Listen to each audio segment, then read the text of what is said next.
Hello, my name is Abram Tafoya, and today I'll be presenting on a Canary Media article titled Trump's Sweeping Plan to Prop Up Coal, published October 3rd of 2025. This article looks at the Trump administration's new energy policies aimed at reviving the coal industry. Here are the key points from the article. The administration is promising $625 million in federal support for coal plants. They are opening up 13 million acres of federal land for coal mining and rolling back environmental regulations on coal ash and wastewater. They are also using emergency powers to force plants to stay open past their retirement dates, which directly changes the timeline of the energy transition.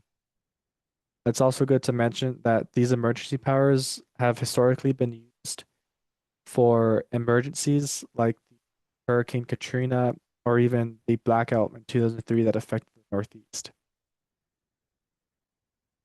Cost and benefits. So, what are the costs and benefits of this plan?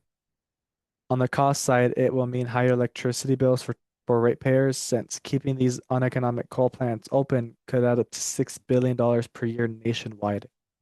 It also ignores health and climate impacts from pollution and creates contradictions with clean energy policies that have been set before.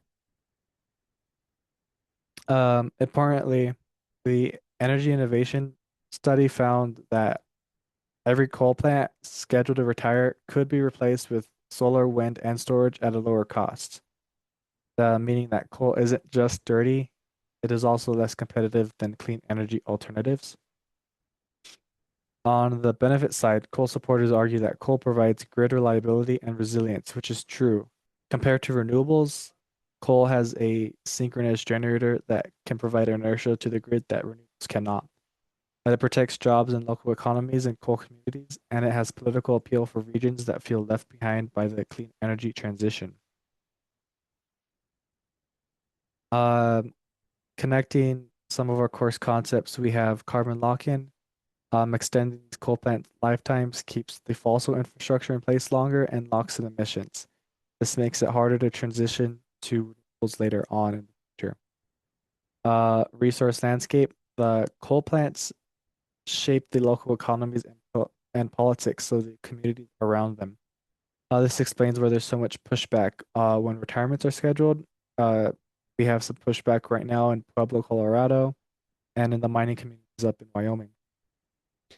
It's not just about electricity, it's about livelihoods and identity. And then we have slow violence. The harms of coal aren't always immediate. Long-term exposure to coal pollution contributes to asthma, heart disease, and climate change, which unfold gradually over decades. These are easy to ignore in the short-term policy debates, but they are very significant.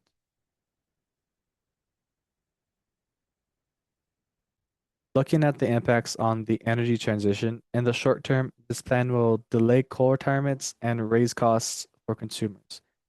Coal may provide some stability, but it comes at a price. It's also worth noting that coal plants already have huge stockpiles of fuel, so opening new federal lands for mining may oversupply the market rather than meet real energy demand.